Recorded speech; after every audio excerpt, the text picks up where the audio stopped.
Porque eu cheguei numa televisão que tinha a missão de ser diretor. Eu não era chefe de redação. Então o diretor tem que ganhar dinheiro, né?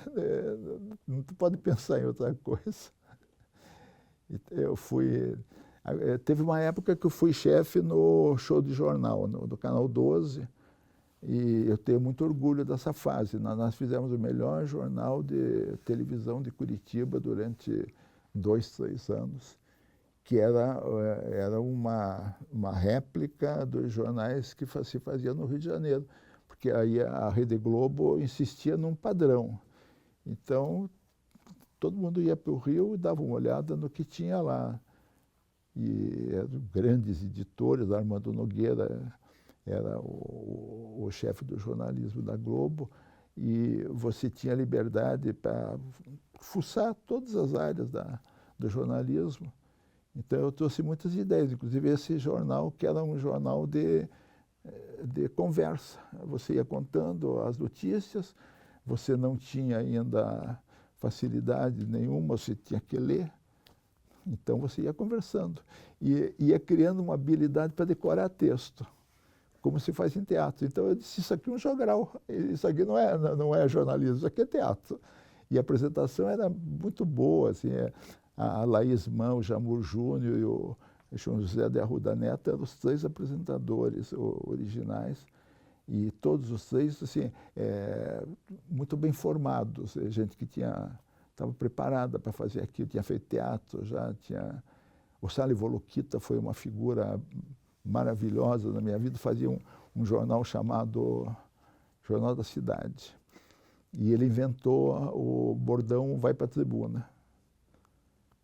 Saiu a partir do jornal do Sally Volokita.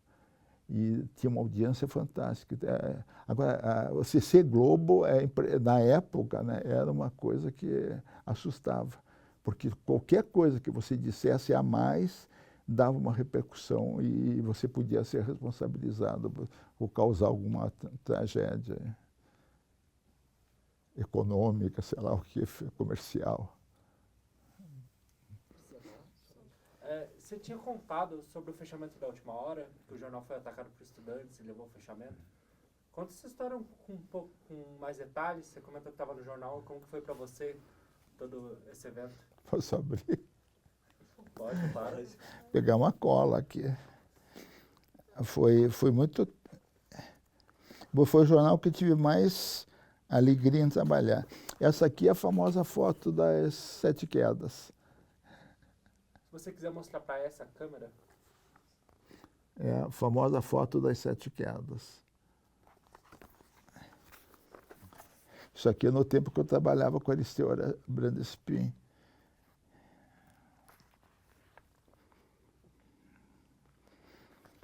Começa aqui, ó. Brandespin chega à última hora. Ele viu que ia fechar, aí chegou na redação. Se alguém quer trabalhar para mim, eu.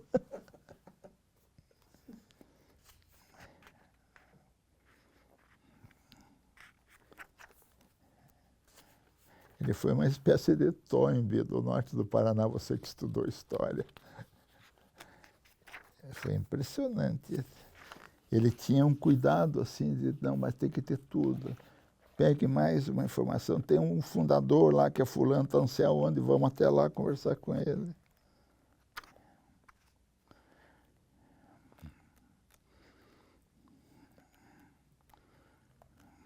A última hora dá um livro, viu? Mas aqui não.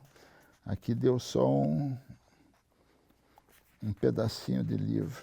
Isso aqui foi a greve histórica que os jornalistas fizeram em 63. Eu era um dos líderes da greve, isso aí também me ajudou a entrar na lista negra depois, em 64.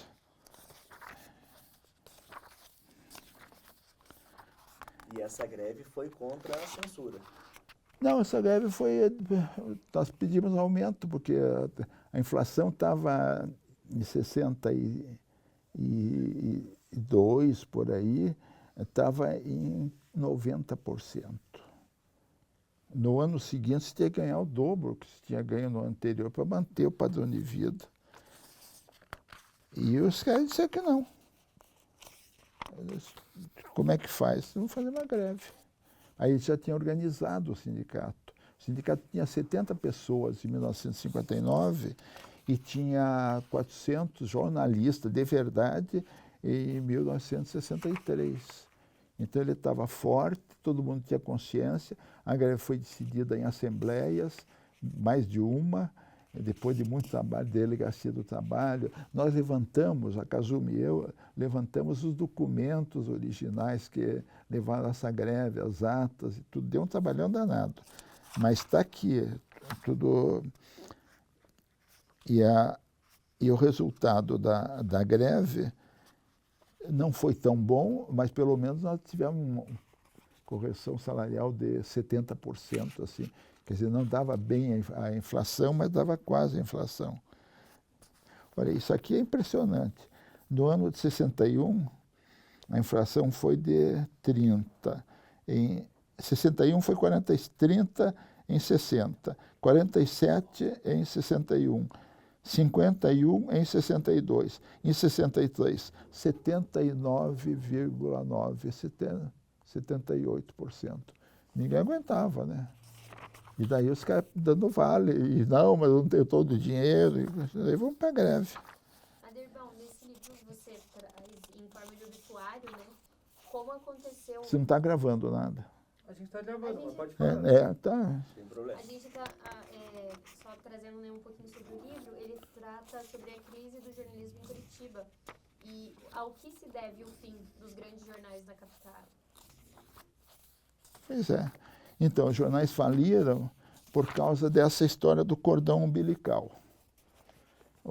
Todo jornal estava ligado no Palácio. Criaram um sindicato, tinha o sindicato dos jornalistas e tinha o sindicato dos donos de jornal. Aí, esses sindicatos cuidavam de questões trabalhistas.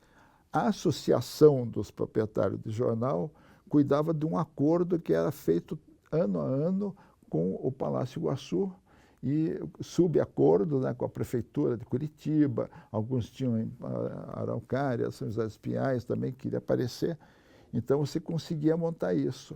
Aí de uma hora para outra sumiu aquilo. Inclusive o Tribunal de Contas começou a exigir, me diga, você não pode pegar a matéria que você recebeu. Então isso aqui foi escrito na Secretaria, sei lá, dos Transportes, foi inaugurada uma estrada.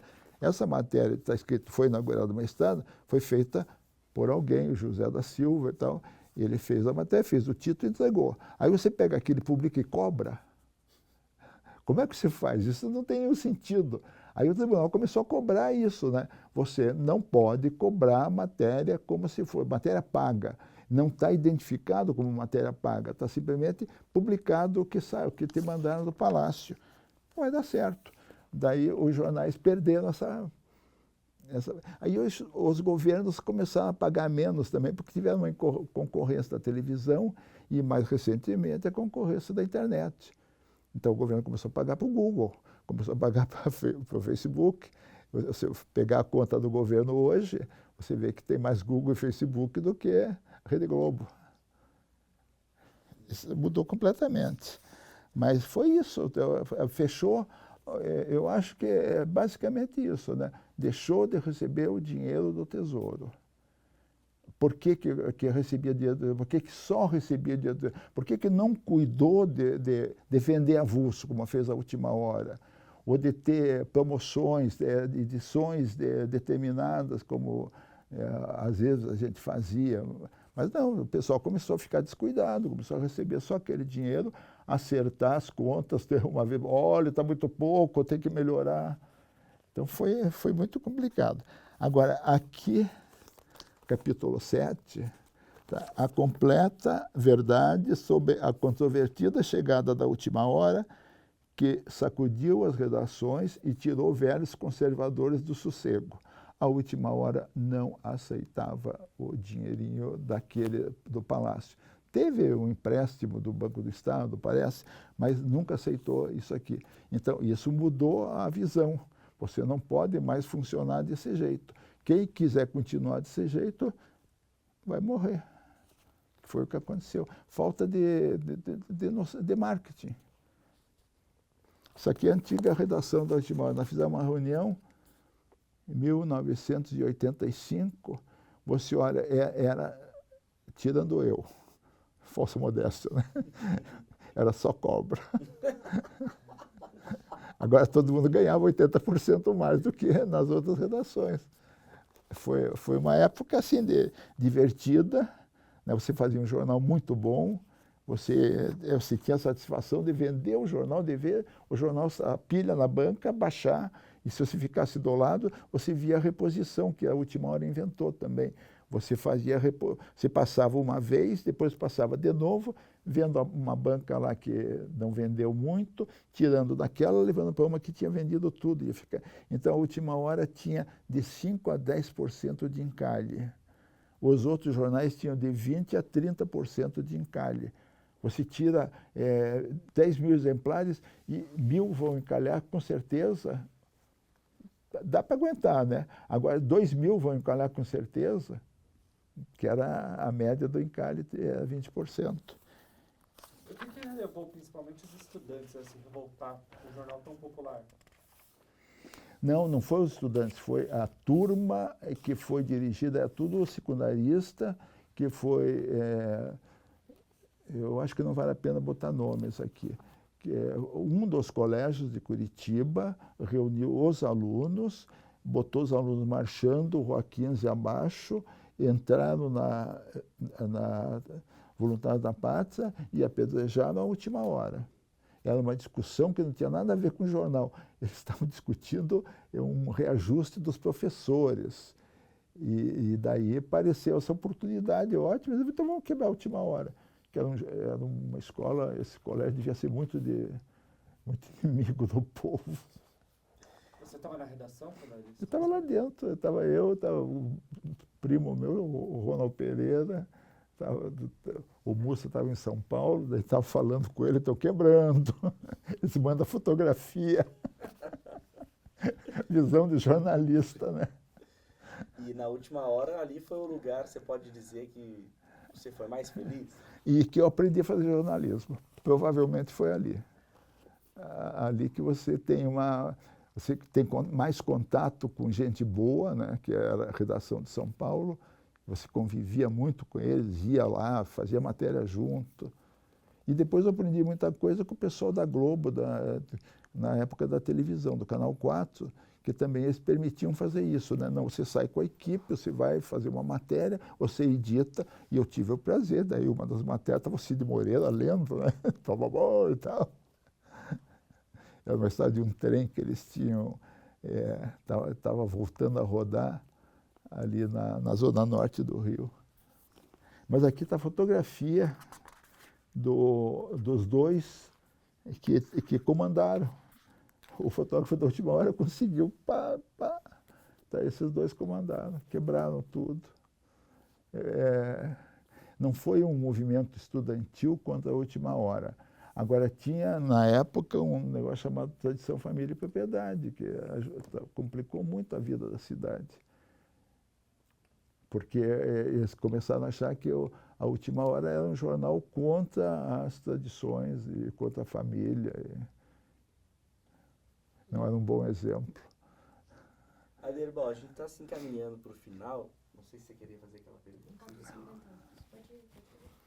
Eu queria fazer, antes dessa daí, a pergunta sobre